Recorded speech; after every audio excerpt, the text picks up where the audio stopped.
세상에 없던 방산 토크쇼, MBC 경남 방산 토크쇼 밀톡 시즌2. 저는 진행을 맡은 윤주화입니다. 오늘은 한국의 나사 우주항공청 개청 특집으로 위성편을 준비했습니다. 대한민국 우주항공 산업의 새로운 이정표가 세워진 지금 우주 강국으로 가기 위한 기술과 미래 비전은 무엇일지 오늘 밀톡에서 이야기해보겠습니다. 밀톡 시즌2의 든든한 지원군이시죠? 곽재식 작가님 오늘도 함께합니다. 작가님은 우주에 관한 책도 2권이나 쓰셨던데 제가 이제 작가라고 하고 있는데 사실 제가 본업은 공학박사 교수거든요. 그러시죠? 예. 근데 제가 어떻게 작가로 활동하게 됐을까요? 제가 처음 소설을 썼을 때 그거를 처음으로 사준 곳이 어딜까요? 바로 MBC입니다. MBC. 네. MBC 드라마국에서 네. 그 소설을 1시간짜리 드라마로 만들어 보고 싶다라고 해가지고 제가 처음으로 거래를 했던 곳이 무슨 출판사도 아니고 언론사 딴 데도 아니고 MBC하고 거래한 게 제일 처음 시작이었거든요. 네. MBC가 그런- 인연이 깊네요. 제가 약간 어디 가면 항상 MBC가 친정이다. 네. 특히 이제 MBC 방송에서 항상 그렇게 이야기를 하고 있는데 그 내용이 뭐였느냐? 약간 SF 좀 이런 내용이었어요. 사이언스 픽션, 과학 소설 이런 쪽의 내용이었어요. 그러다 보니까 자연히 고개를 들어서 밤하늘을 보게 되고 우주에 대해서 관심을 많이 갖게 되고 나중에 그게 한 5년, 10년 쌓이다 보니까 우주에 관한 책도 이렇게 좀 내게 되고 이렇게 되었습니다. 따지고 보면 다 MBC 때문이다라고 할 수 있겠죠. 네. 작가님 좋아하는 분야다 보니까 오늘 초대되신 분들과의 토크 배틀도 기대가 됩니다. 자, 이 자리에 우주항공 분야에서 가장 왕성하게 활동하고 계신 전문가 3분을 모셨습니다. 각자 자기소개 부탁드립니다. 네, 안녕하세요. 한국항공대학교 항공우주공학과 오연웅이라고 합니다. 과학기술정책연구원 국가우주정책연구센터에서 우주정책 연구하고 있는 안용준입니다. 저는 카이에 우주사업연구실을 맡고 있는 이창환입니다. 반갑습니다. 네, 반갑습니다. 우주에서 보면 이 지구는 창백한 푸른 점이라고도 하죠. 이 보잘것없는 작은 점에서 드넓은 우주로 가기 위해 누구보다 치열하게 고민하고 계신 우주항공 인재들과의 밀톡 지금부터 시작하겠습니다.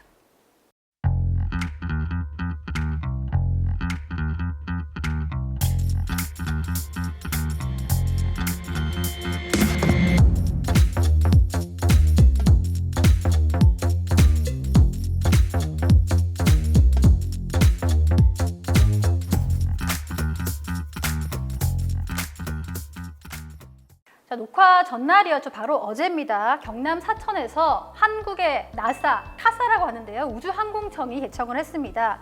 입법 발의 단계부터 특별법 통과 그리고 개청에 이르기까지 정말 우여곡절이 많았는데 특히 우주항공 분야에 종사하시는 분들의 오랜 염원 끝에 탄생한 만큼 의미가 남다를 것 같은데 지켜보신 소감이 어떠신지 궁금합니다. 그동안에 국내 우주라고 하는 부분은 단기간에 굉장히 빠른 성장을 거듭을 한 건 사실이고요. 근데 이제는 세계 시장에서 경쟁하기 위해서는 그 추격형에서 선도형으로 전환이 필요하다라고 하는 부분이고 우주청이 선도형 전환하는 데 있어서 좋은 정책들을 많이 마련해 주시기를 바라고 있습니다. 우리나라 우주 개발의 역사를 또 기술을 또 후에 해야 될 텐데 굉장히 중요한 한 챕터가 열린 그 시점을 저희가 지나고 있다는 점에서 굉장히 감격적인 일이라고 생각합니다. 저는 어제 사실 이제 우주항공청에 이제 가볼 일이 있어서 한번 갔었거든요. 네.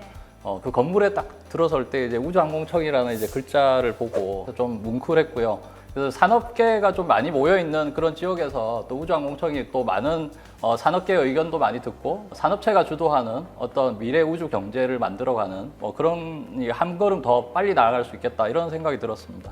우주항공청, 우주청이라고 하면 왠지 뭔가 차 같은 데 달달하게 넣어서 먹는 그런 청 이런 거 생각나지 않습니까? 안에 우주가 들어있는데 뭔가 달달한 우주청 약간 이런 느낌 아닙니까? 지금 우주청이라는 이런 게 설립이 됐으니까 앞으로 잘 이끌어져가지고 꿈과 희망을 품고 우주 쪽으로 들어서 많은 인재들이 좀 이렇게 마음 놓고 열심히 자기 꿈을 펼칠 수 있는 그런 계기를 많이 만들어주시면 정말로 이제 우주 산업이 앞으로 달달해지지 않을까 생각을 해봅니다. 자, 우주 시장을 선점하기 위해서 전 세계 우주 강국들이 그야말로 우주 전쟁을 펼치고 있는데요. 그래서 이 우주항공청에 거는 기대도 큰 것 같습니다. 우리나라는 최근에 군 정찰 위성부터 초소형 군집 위성까지 발사하면서 역사적인 순간을 맞이하기도 했습니다. 그동안 수많은 위성을 쏘아올린 인공위성 강국 아닌가 이런 생각 드는데 어떻습니까? 우리나라 우주 개발의 시작은 이제 1992년 카이스트 인공위성 연구센터에서만 이제 쏘아 올린 우리별 1호로부터 이제 시작이 됐죠. 한국과학기술원이 개발에 성공한 우리나라 최초의 인공위성 우리별 1호가 성공적으로 발사됐습니다. 그때부터 우리나라는 주로 관측 위성 위주로 위성들을 많이 개발을 해 왔습니다. 그래서 우리별 1, 2, 3호 그리고 이후에 있던 과학기술 위성이라든지 이렇게 해서 초소형 위성 시리즈들이 좀 나오게 됐고, 항공우주연구원에서 이제 개발을 한 다목적 실용위성, 우리들한테는 이제 아리랑 위성으로 네. 이렇게 알려져 있죠.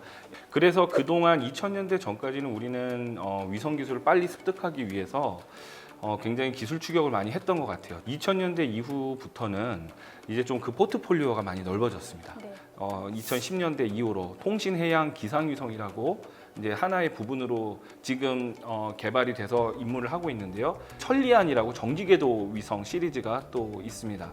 그리고 이후에는 이제 군 쪽으로도 정찰 위성이라고 하죠. 똑같은 관측 위성인데 정찰 위성으로도 이제 불리는데, 그 위성도 최근에 이제 개발을 해서 많이 쏘아 올리고 있습니다. 그리고 작년에 지구 궤도를 넘어선 이제 다누리죠. 네. 달 궤도선도 이제 성공적으로 발사해서 지금 달 궤도를 계속 돌고 있고요.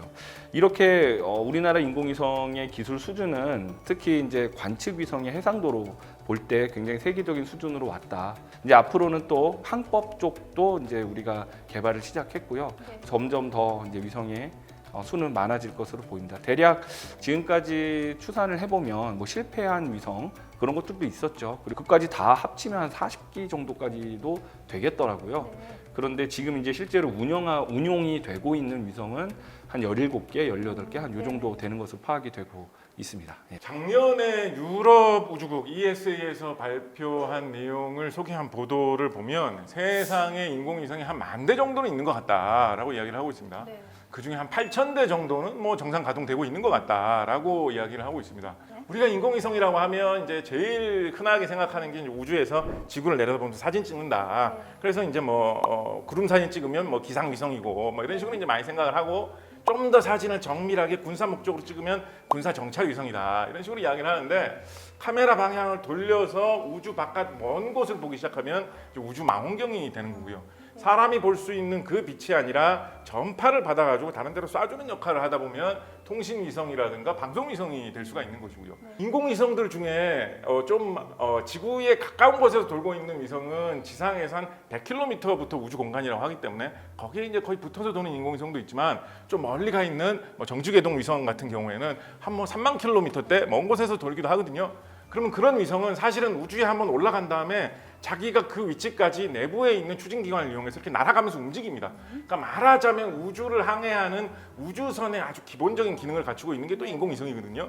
네. 그걸 계속 개발해가지고 우주 탐사선이 되는 것이고, 인공위성을 크게 만들어서 그 안에 사람이 타고 있으면 유인 우주선이 되는 것이고, 그 위에서 계속 머물고 있으면 우주 정거장이 되는 것이기 때문에 어떻게 보면 우주 기술로 가기 위한 첫 번째 단추이자 마지막 단추 다 인공위성이다라고 할 수 있을 텐데, 우리나라가 위성 제조에서는 나름대로 경쟁력 있는 부분이 좀 있어가지고 좀 다행이지 않은가 이런 생각도 해봅니다.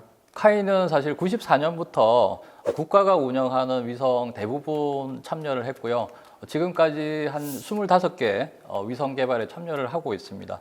그리고 그 중에 한 12개 정도는 이제 발사가 되어서 성공적으로 지금 운영을 하고 있고요. 2020년에 사실 설계부터 제작 조립 시험까지 한 장소에서 모두 할 수 있는 그 대형 우주 센터를 건립을 했습니다. 지금 현재는 저희가 차세대 중형위성 2호가 개발이 완료가 되어 있는 위성이 좀 준비가 되어 있고요. 차세대 중형위성 3호, 4호, 5호가 개발이 되고 있고요. 군정찰 위성도 지금 제작이 되고 있습니다. 작년에 이제 1호가 발사가 되었고, 지난달에 또 2호가 발사가 됐는데요. 이번에 만들어진 이제 군정찰 위성 2호 그 사 위성은 사실 글로벌 수준, 최고 수준의 성능을 좀 자랑하고 있는 위성이라 좀 말씀드리고 싶습니다. 카이에서 하고 있는 사업들은 차세대 중형위성, 그리고 군용으로 이제 정찰 위성을 하고 있는 425 사업. 그 425라는 이름은 싸 위성과 2호 위성, IO, 싸 2호를 그냥 425 숫자 425로 이렇게 혹시 아재 개그가 이런 데 하는 그런 거 아니에요? 예, 그런 이름이 이제 붙어 있는 건데요. 그래서 지금 이제 차세대 중형위성은 500kg급의 새로운 플랫폼으로 기획이 돼서 하고 있는데, 중요한 특징은 그걸 민간이 이제 카이가 지금 그걸 맡아서 하고 있고요. 1호기부터 용도에 따라서 이게 목적에 따라서 나뉩니다. 그래서 1, 2호는 이제 국토위성이고요. 3호기가 과학위성, 4호기가 농업 산림, 그리고 이제 5호기가 수자원, 이제 이런 식으로 쪽에 맞게 시리즈로 이렇게 쭉 나올 거고요. 그 이후도 이제 계속 그 플랫폼을 활용할 수도 있을 겁니다.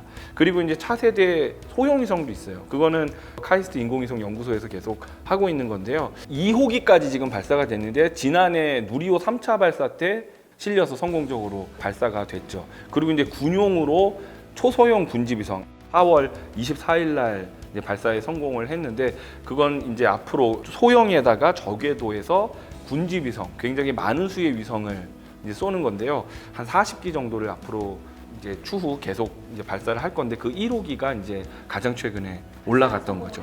이제 다양한 포트폴리오를 갖고 계속 업그레이드를 해나가고 있다, 이렇게 보시면 될 것 같습니다. 네, 특히 오현임 교수님은 최근에 고성능 영상 레이더 싸움 위성이라고 하죠. 그 개발에 참여를 해서 지금 잘 성공적으로 돌고 있죠. 그 얼마 전에 발사됐던 군 정찰위성 사 2호기 같은 경우는 고성능의 성능을 갖고 있습니다. 그 차량으로 따지게 되면 제네시스급에 해당된다라고 볼 수 있고요. 제가 개발에 참여했던 부분은 이제 뭐 마티즈급에 해당된다라고 보시면 될 것 같습니다. 그래서 그때 미국에 있는 카펠라가 50kg급으로 거의 1m의 사 영상을 내려본다라고 하는 것들이 발표가 됐었고, 1m짜리 물체가 있으면 레이더로 구분해낼 수 있다. 네네, 1m 크기까지를 구분해낼 수 있다라고 하는데 위성이 50kg로 그걸 구현을 하겠다라고 했던 부분이고, 제가 알기로는 실패한 걸로 알고 있거든요. 근데 지금은 이제 무게가 좀 커져서 100kg급으로 1m 이하의 해상도 영상을 제공을 해내고 있고, 굉장히 세계 위성 시장은 굉장히 발빠르게 이게 변화하기 때문에 이러한 추세에 따라가기 위해서 선도적으로 개발을 해보자 하는 게 미래도전 기술 개발 사업이었고, 그 사업의 가장 큰 특징이라고 하는 건 민간인 PM, 그 참여 업체를 선정을 해서 그 업체들하고 개발을 같이 하는 겁니다. 이러한 건 이제 뉴스페이스라고 불리우는 거기에 대한 가장 첫 번째 시발점이라고 보시면 될 것 같습니다. 그래서 한 250억 정도의 사업으로 4년간 저희가 초소형 사 위성을 개발을 했고요. 지난 12월 초에 있었던 그 제주도 해상에서의 고체 발사체에 탑재가 돼서 발사가 됐고, 지금 현재 정상적으로 잘 작동되고 있는 것으로 알고 있습니다.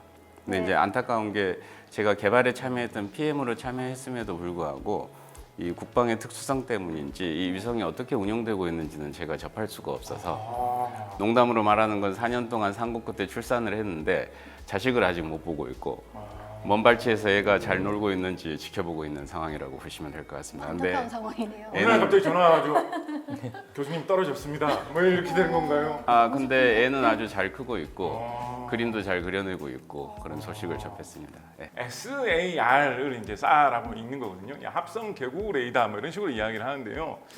뭔가 한 물체를 보는데 하나로 이렇게 보는 것보다 서로 다른 각도에서 이렇게 둘이서 보면 그걸 같이 분석을 하면 아무래도 더 정확하고 정밀하게 볼 수가 있겠죠.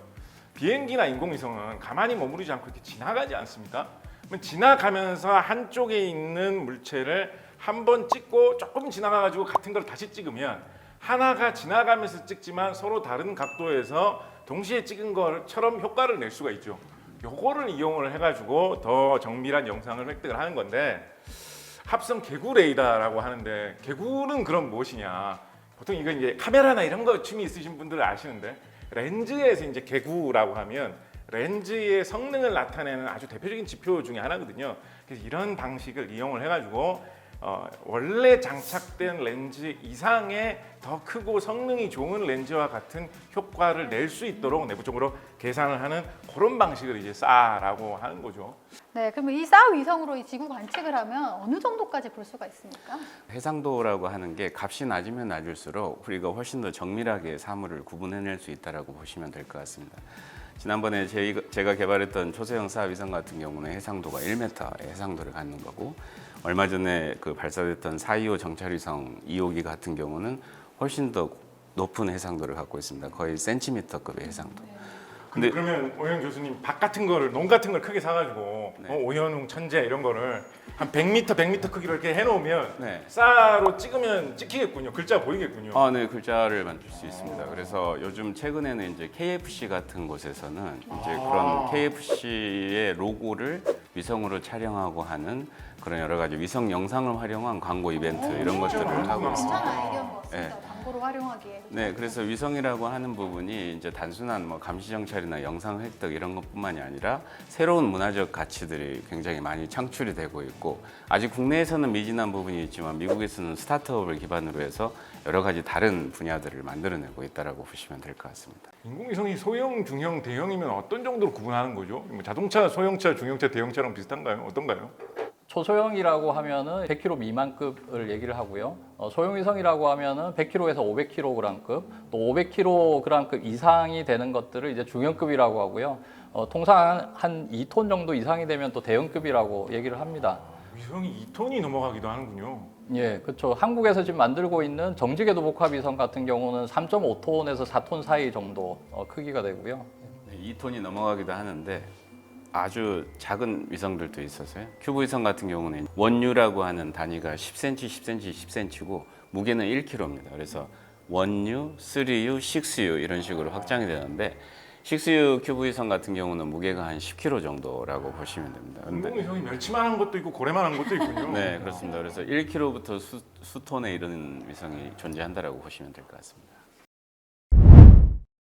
우리 군이 정찰 위성 확보를 서두르는 데서 알 수가 있듯이 또 전략 무기로서의 위성의 역할도 중요해지고 있습니다. 특히나 이 러우 전장에서 위성은 거의 게임 체인저 역할을 했죠. 과거에는 전쟁이 벌어지면 적의 뭐 통신망을 무너뜨린다. 적의 통신 시설을 파괴하면 큰 타격을 줄 수 있다. 뭐 이런 게 상식으로 통했었는데 지금은 애시간이 지상에 있는 통신 시설을 다 파괴를 해도 인공위성을 이용한 인터넷으로 뭐 군 통신뿐만 아니라 민간인들 SNS 활동하는 것도 거의 뭐 그대로 요만한 위성 안테나만 있으면 누구든지 그걸 사용할 수가 있게 되다 보니까 완벽한 이제 전략적인 큰 수정이 벌어지는 뭐 이런 모습을 전 세계가 보게 되었죠.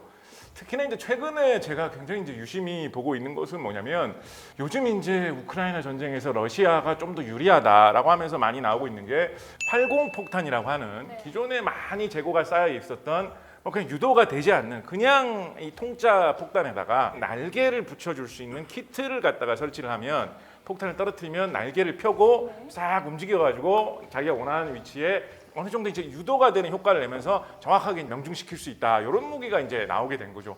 유도탄이나 뭐 미사일 무기 이런 것보다 훨씬 더 싼 값의 키트를 통해서 업그레이드만 시키기만 하면 그냥 공중에서 떨어뜨리면 한 50km씩 날아가가지고 명중을 시키니까 굉장히 싸게 우크라이나 군을 많이 공격할 수 있는 무기로 지금 우크라이나 군에서 굉장히 지금 고생을 하고 있는 그런 무기 체계거든요.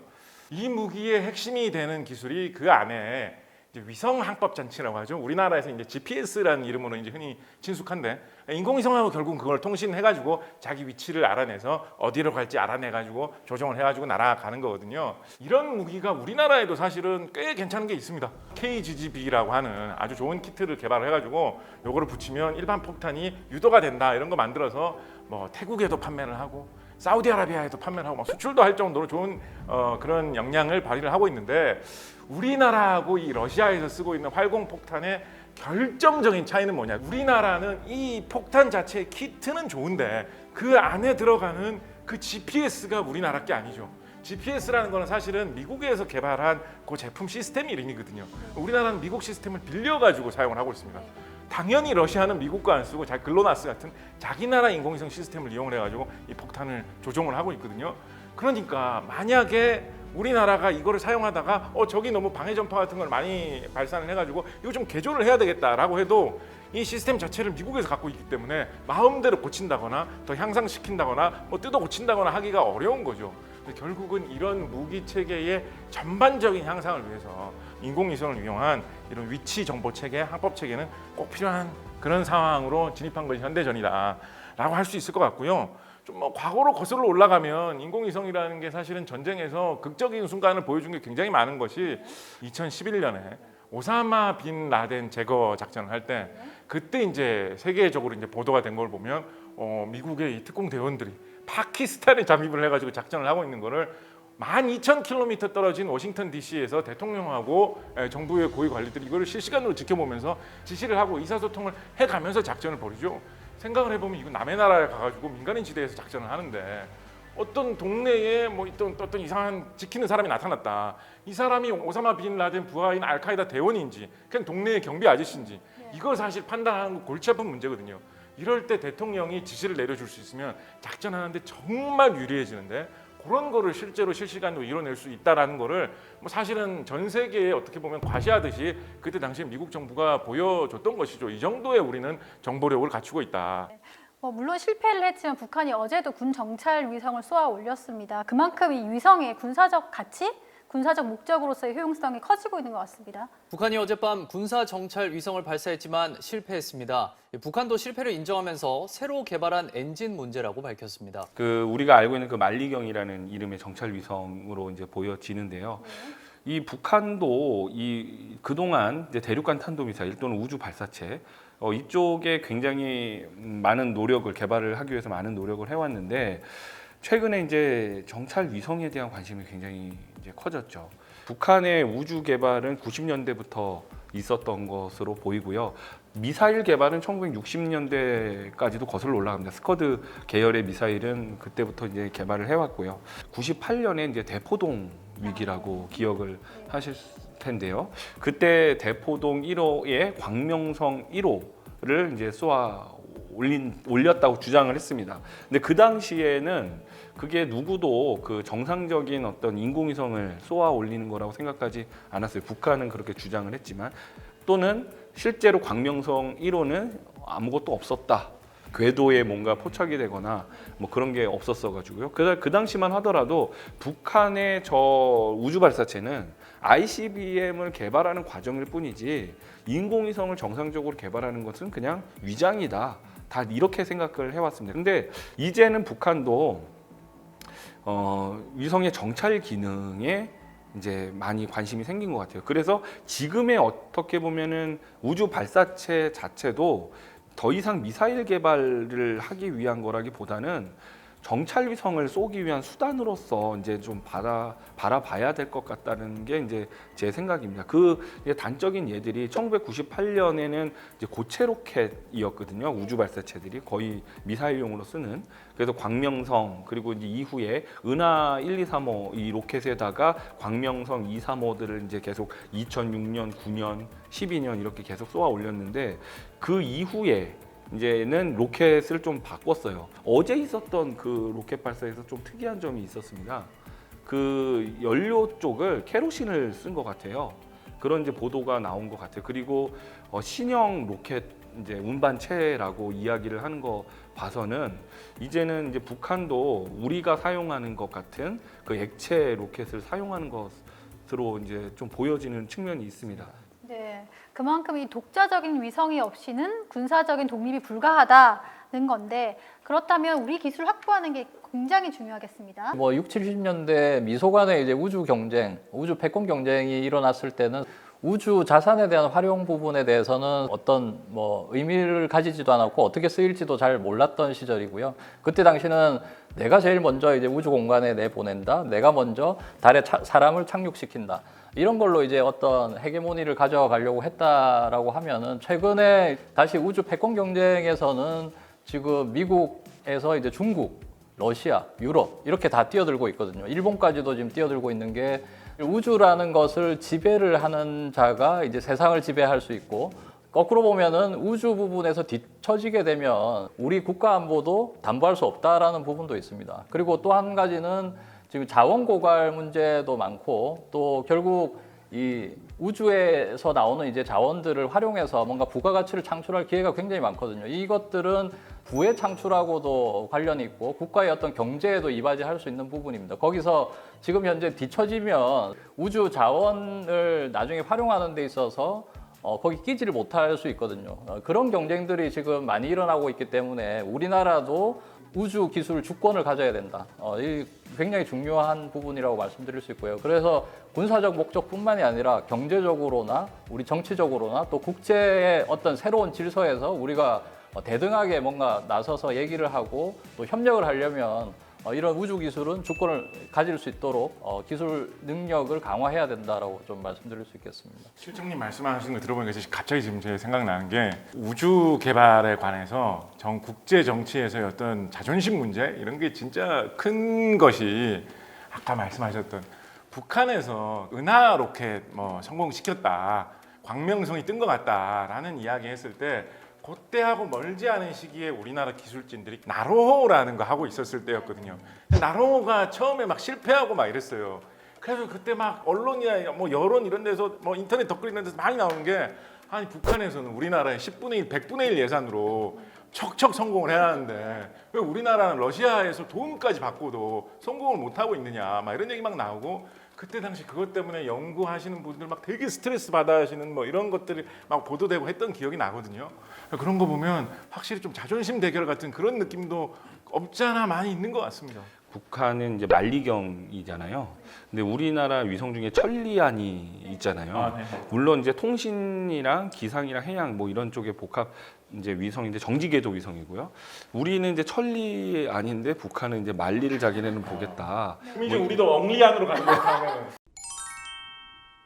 명칭에도 그런 게 있나 싶기도 하고 아까 이제 실패 좀 언급하셨는데 나로호 때 우리가 이렇게 의도적인 건 아니지만 미국과 소련의 냉전 시기의 우주 경쟁처럼 공교롭게도 우주 발사체의 비슷한 축소판의 그 경쟁이 있었죠. 2009년에 나로호를 처음 이제 쏠 때 목표가 세계에서 9번째 스페이스 클럽 가입이었다고 정부에서 이렇게 홍보를 많이 했거든요. 스페이스 클럽이라고 하는 것은 자국의 발사체, 자국의 발사장에서 자국의 위성을 쏘는 것. 그게 이제 10위 안에권에 우리가 들어온다. 근데 이제 저희가 1차 실패를 했죠. 그 다음에 많은 보완을 통해서 2012년에 다시 했는데 2차 때도 실패를 했어요. 그 사이에 우리는 이란한테 순위를 좀 뺏겼어요. 10위마저도 뺏겼습니다. 북한한테. 북한이 그 당시 은하 3호를 띄워갖고 그건 인정을 받았어요. 그래서 은하 3호가 성공하고 난 한 두어 달 후에 2013년 1월 달쯤에 우리가 이제 나로호 3차 발사 때 비로소 이제 성공을 했는데 그때 북한이 굉장히 비아냥을 했거든요. 우리한테 쏴달라 그래. 막 성명을 발표하고도 했었어요. 근데 그걸 보고 제가 그 당시 미국에서 박사학위를 하고 있었을 때인데 동료의 이제 미국인 친구가 너네 두 나라 되게 재밌다. 그러니까 뭐 이제 서로 약 올리는 것 같기도 하고 그리고 가만 보니까 북한은 그때 발사체가 은하 3호였어요. 근데 우리나라에서 그때 이제 발사체는 실패했지만 세계적으로 굉장히 주목을 받았던 게 삼성의 갤럭시 3였습니다. 그래서 북한은 북한은 발사체 은하 3호고 너네는 핸드폰 잘하는데 그것도 은하 3호네. 지금 은하 갖고 너네 뭘 또 경쟁하는 거냐? 이런 이제 조크를 이제 저한테 하더라고요. 그래서 어떻게 보면은 냉전은 이미 끝났고 하지만 우리나라는 여전히 이제 분단 상황에서 우주 개발과 같은 그런 부분에서 여전히 그런 좀 경쟁 관계가 조성이 되는 것 같습니다. 우리나라의 지금 우주 기술 어느 정도 수준인가요? 흔히 언론에서 보도되고 있는 것들이 이제 7대 강국에 진입을 했다라고 하는 부분이 있고요. 7대 강국이라 하면 이제 자국의 위성을 자국의 발사체로 자국이 쏘아 올릴 수 있는 능력을 확보했다라고 하는 부분이고. 근데 이제 7대 강국에 진입은 하긴 했지만 저희들이 보다 더 높은 단계로 가기 위해서는 다른 6대 강국이 굉장히 파워풀합니다. 가까운 일본, 중국, 그다음에 인도. 저희들보다 훨씬 더 앞서 나가고 있는 부분이 있거든요. 그러다 보니까 이제 이들하고 어떻게 경쟁을 해 나갈 건가라고 하는 부분이 굉장히 중요한 부분이고. 7대 강국이라기보다는 약간 6+1 느낌이군요. 아, 네, 6+1 느낌이라고 볼 수도 있습니다. 하지만 이제 제 개인적으로 생각을 하는 건 지금 뉴스페이스 트렌드라고 하는 건 굉장히 기술이 빠르게 변화하고 있거든요.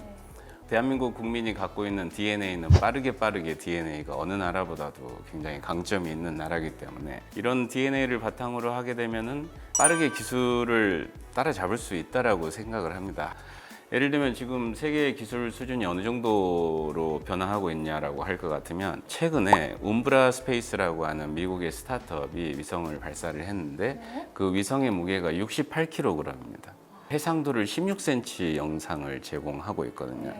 그래서 북한에서 하는 열병식 장면도 찍어가지고 영상을 제공한 적이 있습니다. 플래카드 같은 거 크게 걸면 보이겠군요. 네네, 충분히 보입니다. 그래서 이제 이런 부분들이 해외가 굉장히 빠르게 변화하고 있는 시점에서 우리나라 국내 같은 경우는 여러 가지 좀 제도적으로 개선해야 될 부분이 있습니다. 예를 들면 국방 같은 경우만 하더라도 우리가 과제를 기획을 하고 장기 소요부터 중기 소요로 전환을 하고 탐색 개발, 체계 개발을 하게 되면 보통 7년, 8년 정도 시간이 소요되거든요. 그렇다 그러면 7년, 8년 후에는 그 기술이 올드 기술이 될 수 있다라고 하는 부분이고, 그러면 세계 시장이 굉장히 빠르게 변화하는데 우리는 어떻게 대응해 갈 건가라고 하는 부분을 많은 고민이 필요하다라고 저는 개인적으로 생각하고 있습니다. 근데 이 이제 우주라고 하는 부분이 지금 말씀하셨듯이 미래전장의 핵심 영역으로 자리 잡고 있고, 이런 국방이라고 하는 부분이 우리나라에서 이제 국가 안보하고 직결이 되는데, 이 국가 안보하고 직결이 되는 부분을 우리의 경제 성장이라고 하는 부분하고 어떻게 엮어낼 건가라고 하는 것도 중요한 테마 중에 하나로 생각을 하고 있습니다. 네, 그런 것을 담당하는 곳이 또 우주항공청이 될 것 같습니다.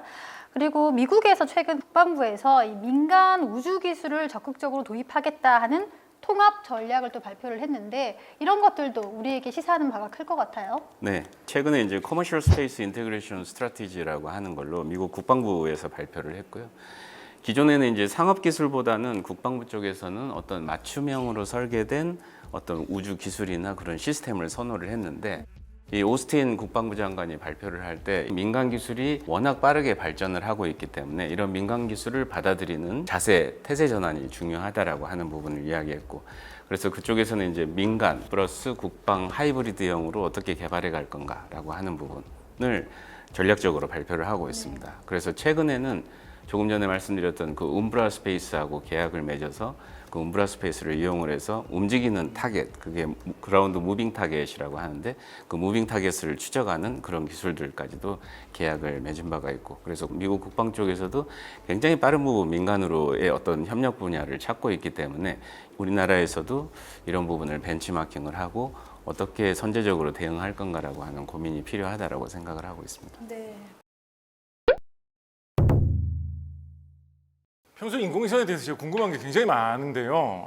이거 혹시 아시는 분 계실지 모르겠습니다. 인공위성을 내가 발사해가지고 올라가가지고 내가 사용을 하려면 이거 누구한테 허락을 받아서 이런 걸 해야 되는 거죠? 국내법에 의거해서 허가를 받아야 되는 부분이 있고, 국제적으로 이제 또 허가를 받거나 신고를 해야 되는 부분들이 있는데요. 그게 이제 우주라는 공간은 국경의 이제 경계를 넘어서는 부분들이 있기 때문에 국제적으로 책임의 문제나 배상의 문제는 일단 1차적으로 국가가 지게 돼 있습니다. 그래서 지금은 이제 허가는 과기부 장관으로 돼 있는데, 최근에 이제 국방부 쪽 국방 목적의 우주 발사체는 국방부 장관의 허가를 독립적으로 받을 수 있도록 법이 개정됐습니다. 그래서 지금 민간과 국방은 별도의 이제 이 허가 체계가 이렇게 되어 있고요.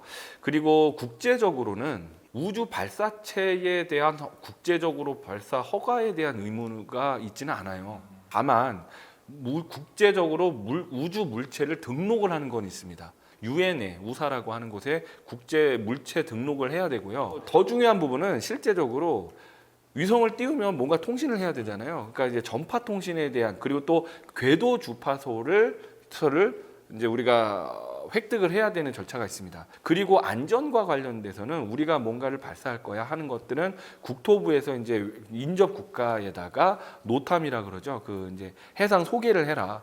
그거는 이제 고지 의무가 있습니다. 그래서 개인이 지금 뭔가 기업도 아니고 뭔가 우주 발사체를 뭘 하겠다. 이거는 현실적으로는요, 법이 또 다른데 100km 이상이면 우주라서 과기부에 신고해야 되지만, 그 이하가 되면 이제 총포, 화약법, 경찰 소관입니다. 그거는 이제 지역 경찰서나 어디 관찰서 가서 신고를 해야 허가를 받아서 뭔가를 쏠 수 있는, 불꽃놀이 취급당하는 거군요. 뭐 그런 거죠. 참고로 말씀드리면요, 저 우주 공간에서 사실 뭐 위성이 이제 위성끼리 부딪히거나 또 우리가 운영하는 위성이 다른 국가에 떨어졌을 때 이게 어떻게 처리가 되는지 또 궁금한 분들이 많을 텐데요. 실제 이제 우주 조약 이후에 72년쯤에 우주 물체에 대한 책임 협약이라는 걸 이제 다 채택을 했고요. 거기에는 어떻게 돼 있냐면은 우주 물체가 사실 타국가 이제 지구 표면에 이렇게 타격을 해서 피해를 입혔을 때는 이 발사국에서 모든 책임을 지게 돼 있습니다. 그리고 또 우주 공간에서 만약에 이제 위성끼리 부딪히거나 우주 물체끼리 부딪혔을 때는요, 서로 이제 과실을 이제 평가를 합니다. 지금 이제 우주 변호사가 필요한 시점이고요. 1978년에 소련에서 이제 운영하던 코스모스 위성이 이제 캐나다 북부에 위성이 떨어졌고요. 이 핵전지가 이제 파손이 되면서 거기 방사능 오염이 되어 있었거든요. 그래서 캐나다에서 이제 소련 측에다 이제 어떤 피해 보상을 요구를 했었고, 그때 당시 한 300만 불 정도의 이제 피해 보상을 해줬던 게 있고요. 2009년에는 또 특이하게 이리듐이라는 이제 통신사에서 운영하는 위성하고 이 러시아에서 운영했던 코스모스 위성, 그 우주 쓰레기 같이 운영을 하지 않고 그냥 계속 지구 궤도를 돌고 있었는데요. 그 위성이랑 이리듐은 운영하는 위성인데 서로 부닥쳤습니다. 그래서 이 부분은 이제 서로 이제 과실 평가를 했었는데요. 뭐 이런 보험이 나올 수도 있겠네요 앞으로. 예, 그렇죠. 우주 보험은 이미 있습니다. 아, 있어요? 예. 오, 네. 발사를 할 때 어떤 문제가 생겼을 때를 대비해서 이제 보험을 들기도 하고요.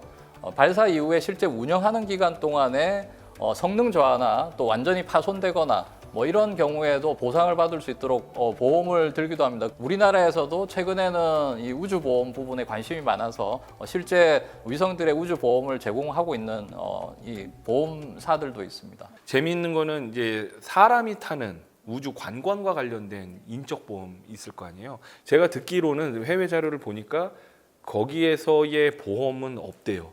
그러니까 이 사람들은 지금 현재 우주 관광하는 사람들은 그냥 목숨 내놓고 하는 거라고 그러더라고요. 이제 아마 이제 이런 사례가 많아지고 이제 뭐 더 대중화되면 이제 보험이 뭐 생길 수도 있겠죠. 유인 관광과 관련돼서는요.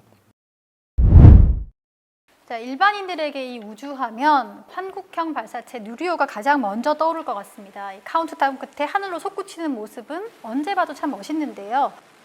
발사체는 위성을 쏘아 올리는 중요한 역할을 수행하기 때문에 이 발사체 없이는 위성도 없다 이렇게 이야기를 합니다. 먼저 누리호 발사체 제작 과정부터 듣고 싶은데요. 황우연이 일단 전체 주관을 하면서 설계하고 검증을 완료를 했고요. 지금은 이제 반복 제작을 하고 있는 기간입니다. 그래서 이 제작은 주요 한 300개 업체가 국내 업체들이 다 모여서 제작을 하고요. 각각 그 제작된 품목들을 나로우주센터로 보내서 1단, 2단, 3단을 각각 조립을 하고요. 그 조립되어 있는 이 발사체들을 또 전체를 연결해서 전기체 연결을 하고요. 또 발사대로 이동을 해서 발사대에서 모든 점검을 완료한 다음에 이제 발사를 하게 되죠. 발사대로 가기 전에는 실제 임무를 수행하는 위성을 제일 상단에 있는 그 페어링에 설치를 하고 준비를 합니다. 네. 지금 우리 정부는 또 차세대 발사체 개발 사업에도 착수를 했지 않습니까? 누리호 같은 경우에는 이제 저궤도, 그러니까 100에서 한 400km 고도에 가장 많이 실을 경우에는 한 3톤 정도의 운송을 할 수 있는 규모고, 정지 궤도에는 한 1톤 조금 더 되는 정도까지로 올릴 수 있다고 하고, 그리고 만약에 달까지 가게 된다면 한 100kg 정도를 운송을 할 수 있는 성능으로 볼 수 있을 텐데요. 우리나라는 지금 4차 우주개발진흥 기본계획도 그렇고 우주경제 로드맵에서도 그렇고 달 착륙선 2032년, 그리고 화성 착륙선 2045년. 그러니까 여기까지 갈 만한 대규모의 큰 발사체가 더 필요하다. 이런 수요들이 좀 있었고요. 그래서 지금 누리호 다음 단계, 그러니까 우리가 나로호를 KSLV-1, 그 누리호가 KSLV-2라고 한다면 이제 차세대 발사체는 KSLV-3가 될 테고, 또 명칭을 또 공모를 하지 않을까 싶습니다. 그게 이제 완성이 되면요. 대략적으로 지금까지 나온 거 보면은 차세대 발사체는 이제 2단으로 갈 것 같고요. 그리고 이제 성능으로 보면은 저궤도에 한 10톤 정도 올릴 수 있을 거고, 정지 궤도에 한 3, 4톤 정도, 그리고 달까지는 한 1.8톤. 그렇게 되면 이제 착륙선이나 로버나 뭐 이제 그런 것들을 달에 내릴 수 있겠죠. 그래서 차세대 발사체가 아마도 뭐 여러 의견들이 있습니다만 달 착륙과 관련된 임무에 활용되기를 이제 많이 기대를 하고 있습니다. 그러면 사실 2032년이 목표이기 때문에 시간이 그렇게 남지 않았거든요. 이제 협약을 했고 본격적으로 개발이 들어가면 1단이 아마 이제 100톤 정도의 추력을 갖는 엔진 5개를 클러스터링하고, 그리고 2단부에는 10톤 정도의 엔진 한 2기 정도를 기본 설계로 하고 있는데, 그것들이 제 시간에 이제 개발이 될 수 있다면 우리 발사체로 이제 달까지도 이제 보내는 것들을 기대를 할 수 있을 것 같습니다. 차세대 발사체가 정지 궤도까지 차세대군요. 차세대 발사체 관련해서 또 일부 학계에서는 굉장히 비판적인 의견도 있습니다. 이거는 뭐 중복 개발이다 해서 재고해야 한다 이런 의견도 있는데 여기에 대해서는 어떻게 생각하십니까? 저는 이제 개인적으로 앨런 머스크가 한 말이요. 미래 인류의 지속 성장을 가능케 하는 게 이동 수단의 발전이다라고 이야기를 하고 있거든요. 차세대 발사체 사업 같은 경우는 물론 뭐 논란은 많이 있긴 하지만 우리가 해외와 경쟁을 하기 위해서는 보다 더 큰 용량의 발사체가 필요할 수밖에 없는 상황이기 때문에 저는 적극적으로 찬성하는 입장입니다. 차세대 발사체는 예타를 한 2년 전에 이제 통과를 하면서 그때 이미 굉장히 많은 논의들이 있었습니다. 이 차세대 발사체라는 이제 거대 로켓이 꼭 필요한 거냐부터 아니면 이 정도 성능 가지고 되겠냐, 더 커야지, 뭐 이제 이렇게 얘기하는 분들도 있었고 굉장히 많은 논란이 있었는데 극단의 의견 같이 있군요. 뭐 그렇죠. 그리고 이제 필요성은 또 인정은 되는데 어느 정도 성능, 사양, 그리고 개발 방식, 엔진을 어떤 방식, 연료를 어떤 방식으로 쓰느냐, 뭐 이제 이런 부분에 대한 굉장히 많은 논의들이 있습니다. 기본적으로 우리나라도 발사체가 대형으로 필요하다는 거에서는 뭐 많은 부분이 동의가 되지만 어떤 방식으로 어느 정도 하는 거냐에 대해서는 또 여러 좀 논의들이 있는 것 같아요. 그 6대 우주공항국을 가만히 보면은 우리나라만큼 인구가 적거나 땅이 좁은 나라가 없어요.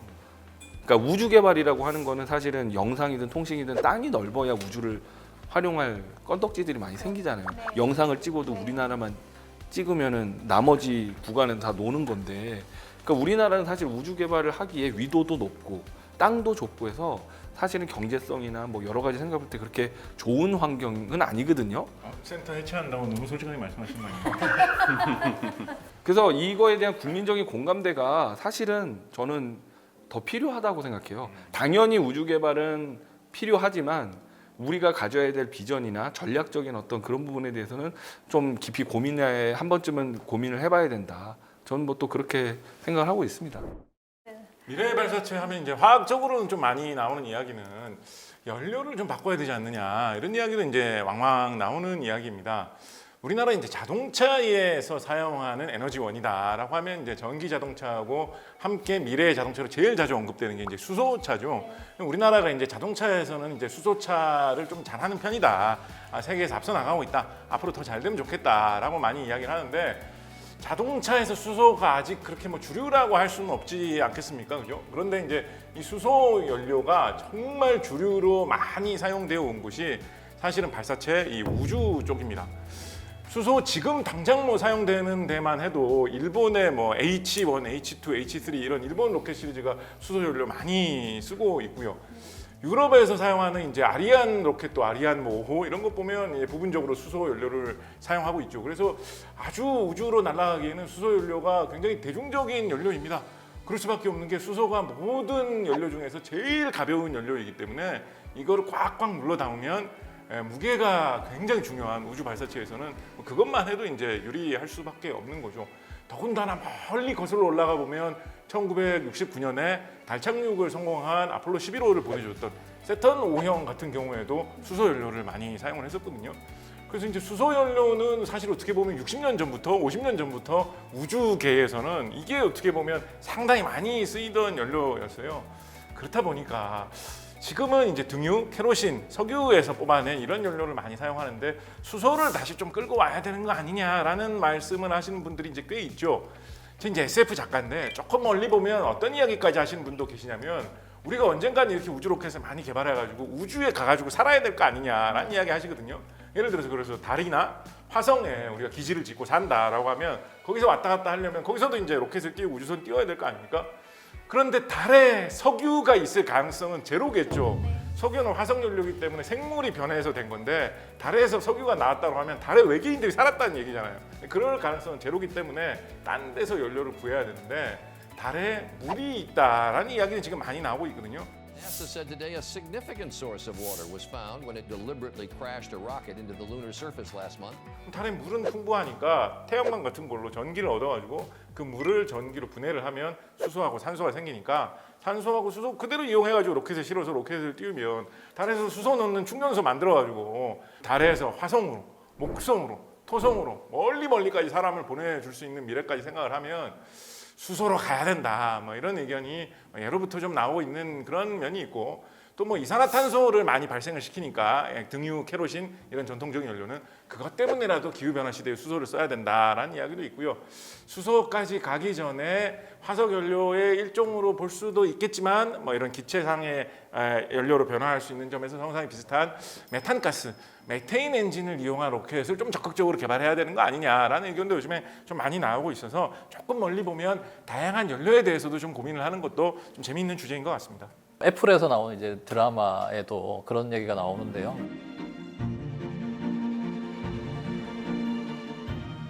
사실 이제 미소 경쟁에서 만약에 소련이 먼저 앞섰다면 그때 경쟁은 사실 1, 2위가 중요했던 거거든요. 실제 달에 미국이 착륙하고 나서 소련이 달에 사람을 착륙시키지 않은 이유가 뭐냐면 두 번째이기 때문에 할 필요가 없었다라는 거거든요. 결국은 그때는 달에서 뭔가 할 생각도 없었고 달이라는 곳에서 뭔가 활동을 하거나 뭔가 생산적인 일을 할 수 있다고 생각하지 못했었거든요. 근데 말씀하신 대로 이제 거기서 물이라는 존재가 있을 가능성이 굉장히 높다라는 게 이제 확인이 됐고 그런 것들을 활용을 하면은 사실 식수로도 활용할 수 있지만 수소 연료로도 활용할 수 있겠다. 그리고 달을 행성 탐사의 어떤 중간 기착지, 정류장으로 쓸 수 있겠다. 뭐 그런 아이디어들이 이제 드라마에서 나오거든요. 예. 그 메탄 엔진 같은 경우도 지금 재사용 발사체를 개발을 할 때 사실 재사용성이라고 하는 것은 개발비도 작게 들어야 되지만은 이것을 이제 재사용할 때 다시 리퍼비시하는 그런 비용도 작게 들어야 됩니다. 그런 부분에 있어서는 케로신보다는 이 메탄이 이제 다시 재활용할 때 리퍼비시 비용이 좀 덜 들고요. 그리고 실제 달에서도 메탄을 또 추출하는 그런 연구가 좀 많이 진행되고 있기 때문에 메탄도 사실 저희가 연료로 고민을 많이 해야 될 부분이라고 생각을 합니다. 자, 1962년 미국의 존 F 케네디 대통령은 유인 달 탐사 계획을 발표를 하면서 미국은 달에 가기로 결정했다. 그것이 쉽기 때문이 아니라 어렵기 때문이다라고 얘기를 했고 그 말은 불과 7년 뒤에 현실이 됐습니다. 미국이 다시 아르테미스 계획을 발표한 지금 우리의 우주 계획은 어떻게 준비되고 있습니까? 2007년에 이제 우주개발진흥 기본계획 1차로 만들어졌었고요. 그때 당시에 사실 저희 우주 뭐 항공 쪽도 마찬가지였지만은 그때 이제 우주청을 좀 설립을 하자라는 의견이 좀 모여졌었고요. 그런 이제 논의가 시작됐던 게 그때였던 걸로 기억이 됩니다.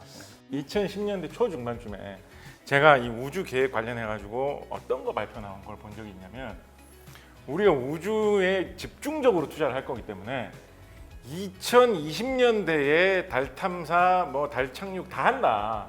이런 게 갑자기 나와가지고 아니 이렇게 빨리 이게 가능한가? 다들 막 놀랐었는데 한 몇 년 지나면서 일정이 그대로 다 추진이 안 되다가 갑자기 그냥 다시 훅 다시 다 뒤로 밀려서 딴 이전 계획으로 다시 돌아간 그런 이렇게 한번 훅 뒤집히는 걸 한번 본 기억이 나거든요.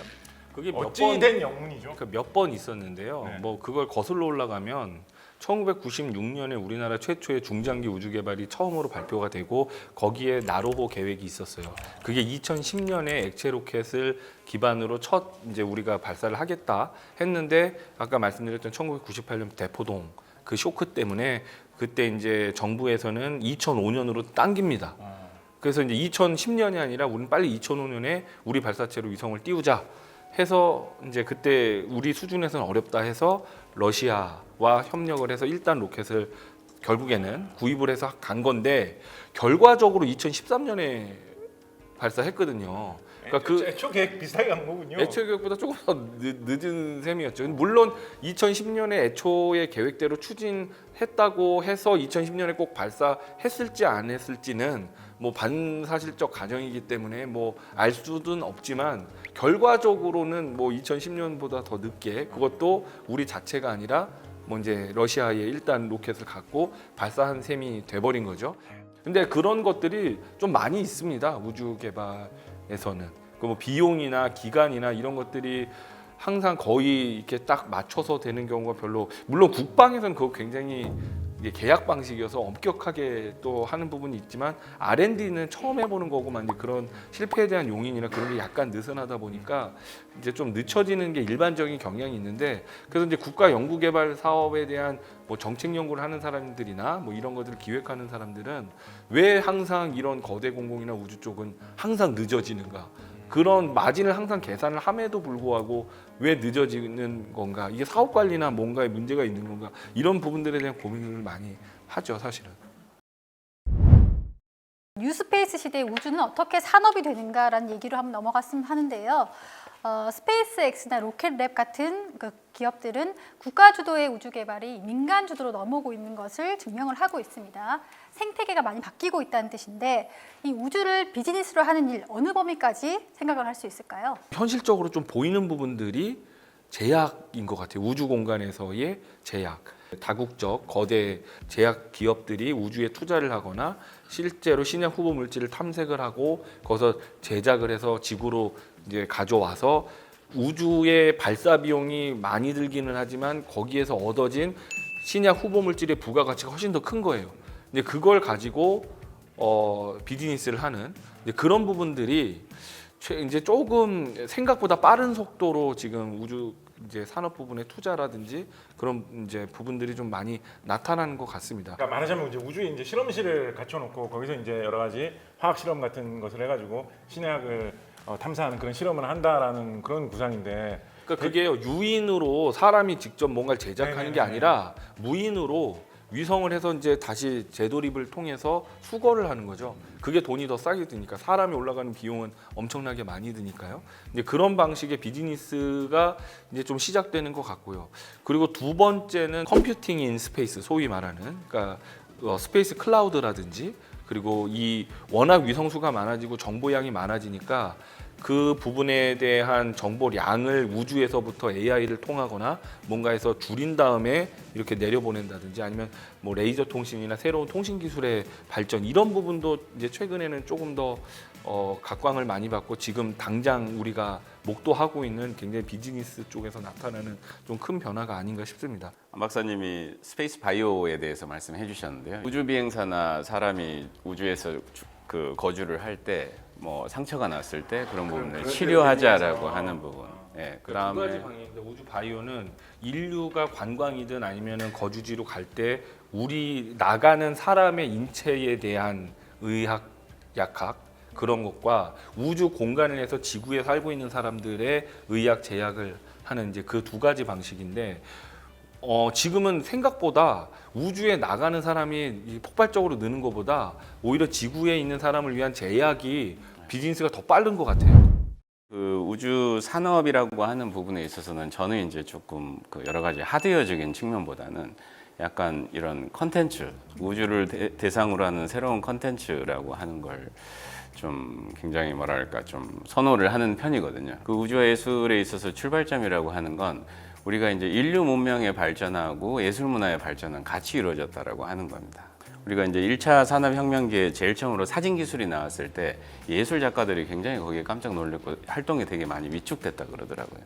근데 이제 그걸 바탕으로 해서 어떤 사실주의에 입각한 그런 예술 문화라고 하는 부분이 대부분 굉장히 급속한 성장을 이루었던 것처럼 현대미술의 새로운 축을 장식했던 것처럼 우주 시대에 앞서서 우리가 어떤 문화 콘텐츠를 발굴해낼 건가라고 하는 것들도 하나의 우리한테는 굉장히 좋은 산업 기회가 되지 않을까라고 생각을 하고 있습니다. 뭐 하나 좀 아이디어 주실 수 없나요? 아이디어는 굉장히 많은 게요. 지금 해외에서는 그 광고 있잖아요. 광고. KFC 광고나 이런 것들을 우주 공간에서 촬영을 해서 그걸 광고화하고 있습니다. 제일 대표적인 게 얼마 전에 현대자동차 광고가 있었고 현대자동차 광고는 그 이제 우주 비행사가 우주 정거장에 머물고 있는데 딸이 그걸 메시지를 어떻게 보낼 건가라고 하는 걸 현대자동차가 이렇게 지상에서 그건 이제 현대자동차가 달리면서 뭐 I love you 뭐 그런 메시지를 갖다가 보내고 아빠가 보고 감동하는 그런 컨텐츠가 있거든요. 그래서 이런 우주를 활용한 컨텐츠라고 하는 게 굉장히 각광받는 산업이 될 거다라고 저는 생각을 하고 있고 일각에서는 이런 스페이스 그 장례라고 하는 장례식이라고 하는 것 평상시 우주에 가고 싶어 했던 분들의 어떤 작은 뭔가를 캡슐에 담아서 우주 공간에 뿌려주는 그런 우주 장례식이나 이런 부분들도 지금 미국에서는 추진이 되고 있다라고 제가 들은 적이 있습니다. 그래서 교수님 이 아이디어 어떻습니까? 우리가 별똥별 떨어질 때 소문 빌면 이루어진다라는 게 있지 않습니까? 그거를 위해서 우리가 좀 약간 대형 인공위성에다가 일부러 좀 잘 보일 수 있을 만한 금속 분말이나 이런 걸 좀 싣고 예측을 하고 눈에 잘 띌 때 일부러 한번 이렇게 돌입을 하면서 한번 타주는 거죠. 그래서 이제 사업이 있었어요. 이미 일본에 어. 원래 도쿄올림픽 때 어. 그 개막식 때 그걸 하려고 그랬어요. 그 벤처 기업을 해서 우주 불꽃놀이 해가지고 개막식 밤하늘에 그 분말 같은 걸 뿌려서 불꽃놀이를 하려고 했다가 코비드 19 때문에 도쿄올림픽 1년 연기가 됐죠. 그리고 굉장히 그 부분이 반대에도 많이 부딪혔어요. 그 프로젝트 이름이 스페이스 캔버스였거든요. 우주 공간을 캔버스, 그러니까 예술가들의 공간으로 이제 생각하는 사람들이 있는 거죠. 우주 공간이 과학기술자 또는 상업적인 또는 군사적인 이런 활용만 하는 공간이냐? 예술가들도 우주 공간을 활용할 수 있는 똑같은 권리가 있다. 이제 이런 논의가 이제 촉발되게 된 거죠. 여전히 살아 있습니다. 그 사업 모델은. 우주 모빌리티는 우주 공간에서 뭐 효과적이고 뭐 효율적으로 이동하거나 뭐 이런 서비스를 하는 그런 모든 것들을 말하는데요. 지금 지구에서 우주 공간으로 또는 우주 공간에서 지구로 또는 우주 공간 내에서 어떤 궤도 간 이동을 하거나 또 행성 간 이동하는 이런 다양한 이제 서비스들을 좀 구상을 하고 있고요. 최근에는 저희가 이제 재사용 우주 비행체에 대해서 좀 연구를 하고 있습니다. 우주 공간에서 한 1년 정도 머무를 수가 있거든요. 작은 우주 실험실이 될 수가 있고요. 여기서 이제 저희가 처음 구상했던 거는 이제 바이오 프린팅이라고 해서 어떤 이제 줄기세포를 활용을 해서 3D 프린팅을 하는데 인공 장기들을 만들 수 있는데요. 우주 공간에서는 이제 중력이 별로 이제 없기 때문에 없는 공간이기 때문에 바이오 프린팅을 하면은 원래 원했던 이제 심장 모양으로 이제 형성이 됩니다. 그러면은 그 지구로 귀환을 해서 지구상에서 이식을 할 수 있는 그런 용도로 쓸 수도 있고요. 실제 우주 정거장에 화물을 운송하거나 뭐 사람을 운송하거나 그렇게 장기적으로 활용할 수 있기 때문에 뭐 그런 부분에 대해서 지금 연구를 하고 있습니다. 자, 듣고 보니까 우주항공청의 역할이 더욱 중요해지는 것 같습니다. 이 마지막으로 이것만큼은 우주항공청에 바란다 하는 게 있다면 간단하게 말씀을 좀 해주시죠. 우주항공청은 멋있습니까? 좀 이렇게 그런 지역 주민들하고 같이 이렇게 좀 스며들어가지고 지역 사회에서 어떤 역할을 할 수 있는 그런 식으로 이렇게 좀 잘 자리 잡아서 모든 이 경상남도 도민들이 우리 도에 우주항공청도 있지, 우주로 가려면 경상남도로 와야지 라고 다들 좀 뿌듯하게 생각을 하고 근처 지역의 어린이들, 학생들도 그걸 보면서 나도 언젠가는 저기 들어가지고 우주로 가는 연구를 해야 되겠다라는 생각을 할 수 있을 정도로 조금 더 지역과 가까워질 수 있는 방법을 여러 가지로 생각을 해보면 더 좋지 않을까 말씀을 좀 드리고 싶습니다. 어떻게 보면은 우주항공청을 만드는 일 자체가 지금 만들어졌으니까 굉장히 쉬운 과정이었던 것 같지만 그동안 굉장히 곡절도 많았고 오랜 시간이 걸렸잖아요. 우주항공청이 국 단위로 규모가 축소될 수 있다는 논란이 국회 문턱을 넘지 못하면서 우주항공청의 출범이 늦춰지는 건 아닌지 우려의 목소리가 나옵니다. 저는 이제 그 과정에서 그 지역민들의 열망도 굉장히 큰 부분 역할을 했다라고 생각을 하고 있고 특히 우주는 지금 말씀하신 것처럼 굉장히 멀리 떨어져 있다고 생각하는데 그 내용이 어떻든 시민들이 자신들의 언어로 우주를 얘기하는 것 자체가 굉장히 큰 일이라고 생각을 했습니다. 그래서 이 과정에서 만들어진 그 열망이 이 우주항공청이 조기 이제 안착과 이제 발전하는데 큰 자양분이 되지 않을까 그렇게 기대를 하고 있습니다. 지역의 발전이 곧 국가 경쟁력 발전이다라고 하는 걸 보여줄 수 있는 모범적 사례가 우주항공청이 돼줬으면 좋겠다라고 하는 바람이 하나 있고, 그 다음에 이제 정부에서 2045년에 글로벌 우주경제 강국이 되겠다라고 하는 비전을 선포를 했는데 우주의 경제라고 하는 부분이 이제 수익을 창출해야 되는 부분이고 수익을 창출을 하려고 그러면 이제 민간 기업의 역할이 중요한 부분입니다. 근데 민간 기업이 저는 개인적으로 역량은 있지만 그 역량을 발휘할 수 있는 장이 없었다라고 생각을 하고요. 그러면 이제부터는 민간 기업이 조금 더 경쟁력을 갖출 수 있도록 제도적이고 정책적으로 뒷받침할 수 있는 여러 가지 제도를 만들어줬으면 좋겠다. 그다음에 세 번째는 그 우주청의 성공 여부는 이제 인재, 인력, 어떤 인력, 어느 고급 인력을 받아들이느냐라고 하는 건데 이제 가장 중요한 건 복지 이런 것들이 충분히 지원이 될 수 있도록 해서 인력 확보에 좀 심혈을 기울여줬으면 좋겠다라고 하는 바람을 갖고 있습니다. 지금까지도 사실 뭐 우주항공 정책이 많이 만들어졌는데요. 굉장히 훌륭한 정책들이 많았습니다. 그렇지만 이런 것들이 사실 활자로 남고 또 뭐 책자로만 남는 게 아니라 실제 실행력을 가지고 실제 이행이 되면서 사실 그런 결실이 맺어진다고 보거든요. 이번 우주청에서는 사실 이 실행력 기반으로 해서 좀 추진을 해줬으면 좋겠고요. 또 여기에 뒷받침하기 위해서는 이행을 할 수 있는 어떤 법 제도 그리고 하위 규정들이 또 촘촘하게 설계가 되지 않으면 사실 이후에 충돌이 되어서 이행이 되지 못하는 부분들도 있기 때문에 이런 부분부터 좀 우선적으로 좀 고려를 해줬으면 하는 그 기대를 하고 있습니다. 누군가에겐 꿈이었고 또 인류와 지구의 미래를 바꿀 우주 이야기 오늘 나눠봤는데요. 밀톡 시즌2 우주와 위성 이야기는 여기서 마무리하고요. 다음 시간에 새로운 밀톡으로 찾아뵙겠습니다. 지금까지 밀톡이었습니다.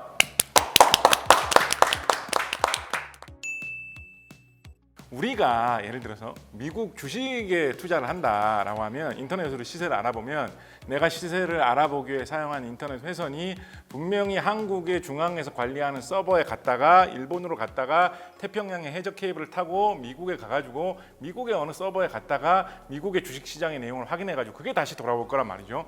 그럼 이렇게 갔다 오는데 시간이 오래 걸리잖아요. 그 경로마다 처리하는 컴퓨터가 한 번씩 계산을 하기 때문에 시간이 또 조금씩 걸리거든요. 그래서 그때 나왔던 이야기 중에 하나가 이거를 우주 인공위성 인터넷을 이용을 해가지고 하면 내가 지상에서 우주로 인공위성으로 바로 신호를 보내고 거기서 바로 미국 상공에 있는 인공위성으로 바로 간 다음에 거기서 미국 주식시장으로 바로 직통할 수 있지 않느냐.